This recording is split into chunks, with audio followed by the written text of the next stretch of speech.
dan saya ingin menantang juga, atau kami ingin menantang ya, omongan-omongan atau celoteh para termul yang mengatakan bahwa minggu lalu pasti, bahkan ada yang mengatakan awal minggu depan sudah P21. Kita tetap on the right track untuk membuktikan ijazah itu asli palsu di forum yang sesungguhnya. Ya. Nah, karena itu silakan nantikan kaos apa yang enggak, itu bukan yang intinya, bukan itu. Baik, assalamualaikum warahmatullahi wabarakatuh. Waalaikumsalam. Selamat sore semuanya. Pertama-tama terima kasih atas semua statement, semua dukungan, bantuan dari para lawyers yang luar biasa di bawah Mas Refli Harun di sini, dan yang hari ini juga menyampaikan beberapa hal yang detail ya, untuk memudahkan masyarakat menerima apa yang tadi disampaikan.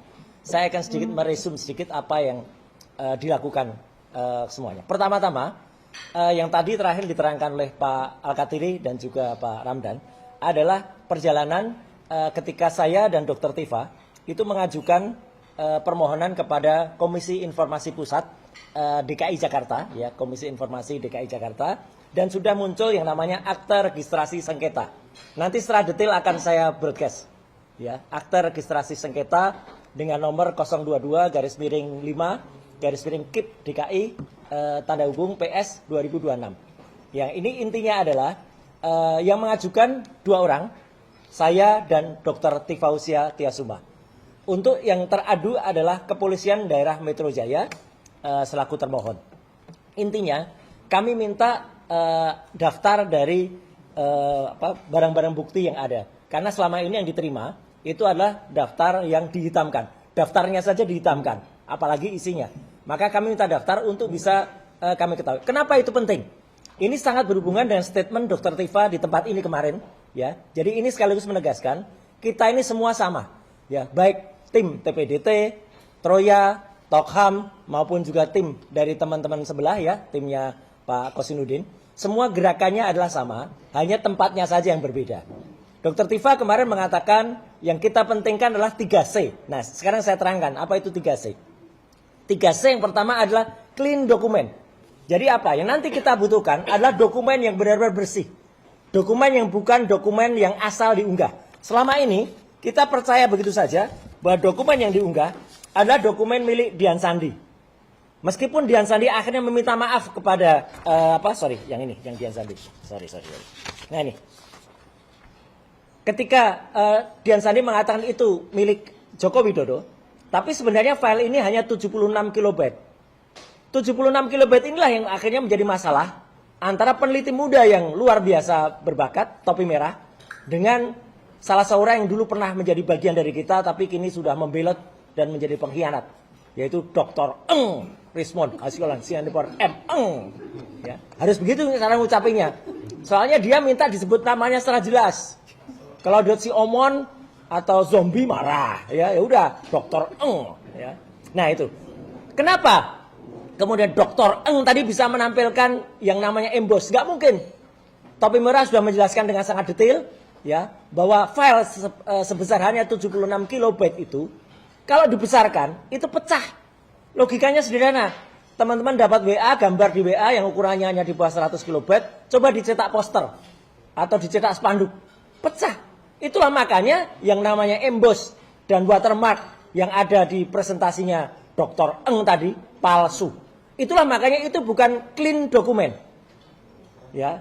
Jadi itu bukan clean dokumen. Yang clean dokumen adalah dokumen yang benar-benar nantinya misalnya itu disampaikan adalah yang memang berasal dari produk yang jelas. Itulah makanya dilakukan oleh Dr. Bonatua yang tadi melakukan penelitian dan melakukan buku yang akhirnya clean dokumennya tidak ada kesimpulannya. Jadi ini penting sekali ya, perlu jelas. Clean dokumennya tidak ada. Karena clean dokumen itu haruslah yang namanya fotokopi atau ijazah, dan ternyata tidak pernah dilakukan verifikasi. Artinya antara fotokopi dokumen yang ada di 3 KPU, yaitu KPU di Solo, KPU DKI Jakarta, dan KPU Pusat, itu tidak pernah dicocokkan dengan ijazah aslinya. Ini poin penting ya. Jadi intinya tadi Pak Bonatua itu dalam penelitiannya menemukan fotokopi-fotokopi legalisasi itu di KPU tidak pernah dicocokkan dengan ijazah aslinya. Makanya tidak pernah dilakukan proses namanya verifikasi. Itu artinya Jadi artinya ketika mengiyakan ini sebagai syarat pencalonan, ijazah aslinya nggak pernah nampak, ijazah aslinya tidak pernah dihadirkan, dan itu fatal sekali. Makanya C yang pertama yang disampaikan oleh Dr. Tifa kemarin, yaitu clean dokumen itu adalah tidak benar, ya tidak pernah ada. Maka itu kita kejar. Yang kedua yang dilakukan adalah apa? Clear procedures. Prosedurnya harus detail. Teman-teman, untuk membuat ijazah nggak bisa hanya ijazah begitu aja terus dipercaya. Itulah hasil dari pasar pramuka. Ya, untuk terbit ijazah harus terbit yang namanya apa? Minimal harus terbit yang namanya skripsi. Nah ini berkali-kali kita sampaikan, skripsi milik Joko Widodo 99,9% palsu. Karena selain tidak ada lembar pengujiannya, ya lembar pengesahannya yang ditandatangani oleh Profesor Dr. Insinyur Ahmad Soemitro sudah disangsikan sendiri oleh putrinya yang namanya Aida Greenberry.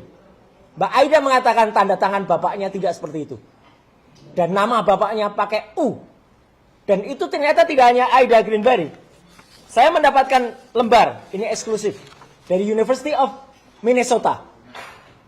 Jadi ini University of Minnesota menyatakan nama yang benar dari Dr. Ahmad Sumitro adalah Ahmad Sumitro, pakai U. Bukan pakai OE. Jelas banget daftarnya ada di sini. Ini kemarin saya broadcast ini. Ya, lembar ini. Ya, jadi artinya apa teman-teman? Dalam clear prosedur, ternyata dokumen yang disebut-sebut ijazah itu tidak clear. Prosedurnya tidak jelas. Kita tidak mau menerima yang tidak jelas, apalagi pada saat gelar perkara di Bareskrim waktu itu tanggal 22 Mei, semua dokumen yang muncul itu sarjana muda. Ini bukan ijazah sarjana muda. Ini harusnya ijazah sarjana, tapi yang dikeluarkan oleh Bareskrim itu sarjana muda semuanya. Nah, jadi kan konyol apa yang terjadi. Saya berikutnya adalah credible witnesses. Jadi apakah saksi yang kemudian nanti dihadirkan, kalau nanti harus, apakah orang dihadirkan itu benar? Makanya kita mendesak, polisi sebelum menghadirkan saksi di persidangan, panggil dulu saksi-saksi yang kita sebut dalam, yang kemarin dilaporkan oleh Pak Rustam, dilaporkan oleh Pak Rizal Fadilah di Bareskrim. Kan nama-nama sudah muncul terus itu, ya kan? Apakah itu Pak Bitor, selaku yang mengungkap nama, terus ada nama Eko, ada nama Pak Iman, ya, ada nama Pramono dan lain sebagainya, ya. Itu semua harus dipanggil nama-nama itu. Itu jelas menunjukkan pasar pramuka. Apalagi tadi penelitian Pak Dr. Bonatua sempat juga meneliti ketika pasar pramuka sebelum terbakar. Jadi teman-teman semua, 3C yang kemudian disampaikan oleh Dr. Tifa kemarin itu adalah hasil pemikiran kita sejalan dengan apa yang kita lakukan semua ini. Makanya secara detail Pak Dr. Bonatua meneliti soal ijazah yang ternyata tidak pernah ada, kemudian dari KIP Pak Al-Katiri dan teman-teman mengejar ke sana, ya, Pak Al-Katiri dan Pak Ramdan, Pak Dr. Bonatua dengan Pak Komarudin, kemudian di CLS kita gugat yang namanya prosedur, karena itu penting banget menggugat prosedur di CLS, karena seperti tadi yang disampaikan Mas Refli dan juga Pak Dr. Didit, ya, Polda Metro Jaya telah menyisipkan pasal-pasal yang paling fatal adalah pasal 32 dan 35. Yang dari Undang-Undang ITE, yang itu sebenarnya sangat-sangat fatal karena itu sangat-sangat diselundupkan karena tidak ada yang kita lakukan terhadap dokumen ini.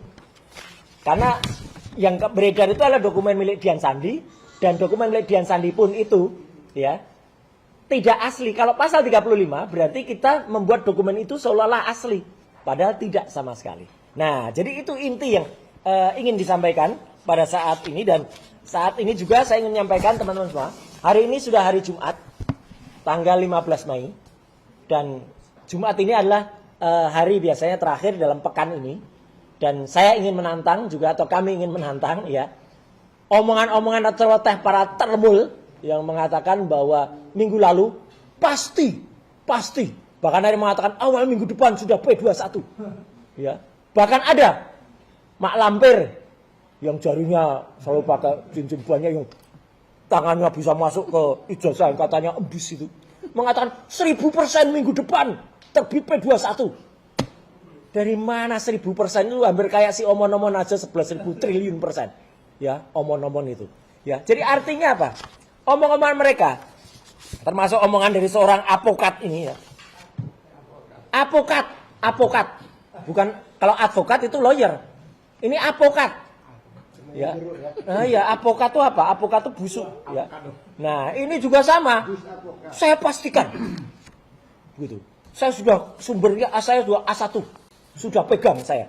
Pegang apa? Ya. Orang kalau terbiasa bohong tuh ya kayak junjungannya tuh tukang bohong semua, ya. Jadi dan ini sekarang selalu bikin, wah ini komentar yang terakhir, komentarmu mewakili isi hatimu. Apa ini ya? Status kok kayak gini ya? Ini orang namanya Andi Asuwan ini ya. Andi Asuwan. Ya. Nah itu ya, itu nggak usah didengerin kayak gitu. Nah tapi bagaimanapun juga kita jawab hari ini ya, dan kita tantang sekali lagi dengan tadi statement dari Mas Refli dan Pak Didit bahwa Polda Metro Jaya kemarin juga kita hormati statement Kombes Budi ya. Namanya Budi, tapi tulisannya di sini Budi. Ya. Jadi saya bacanya Kombes Budi ya. Kombes Budi mengatakan kita doakan agar P21. Loh, kok Polda Metro Jaya ikut mendoakan ini emangnya apa ya gitu.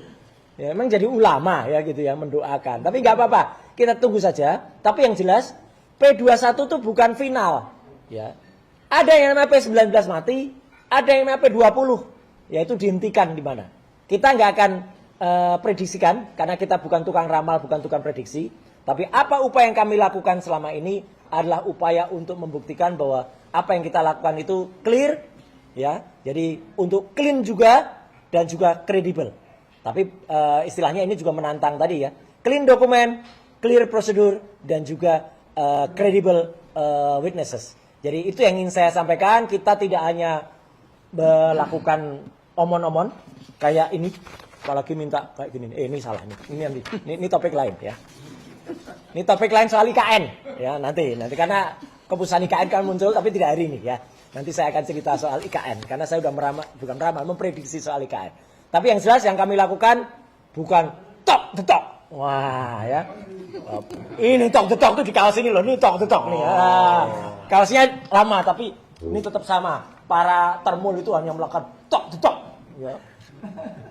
Kalimatnya siapa itu ya talk the talk? We walk the talk. We walk the talk. Only talk the talk. Kayak junjungannya ini ya. Gitu. We walk the talk. Only talk the talk. Sekian, terima kasih. Wassalamualaikum warahmatullahi wabarakatuh. Ya. Benar kan saya bilang kan, kita tunggu kaos. Kaosnya kaos lama tapi tetap aktual. Ya, we walk the talk. Ya. Iya. Itu. Kawan-kawan semua ada yang mau tanya? Ya silakan. Om, tapi sudah mendapatkan kabar dari Humas Polda Metro Jaya langsung belum sih Om terkait kasus P21 ini seperti apa? Karena kan dari Humas ini mengatakan akan segera dirilis gitu. Dia Iya. bertanya karena takutnya tidak masuk ya. Ya.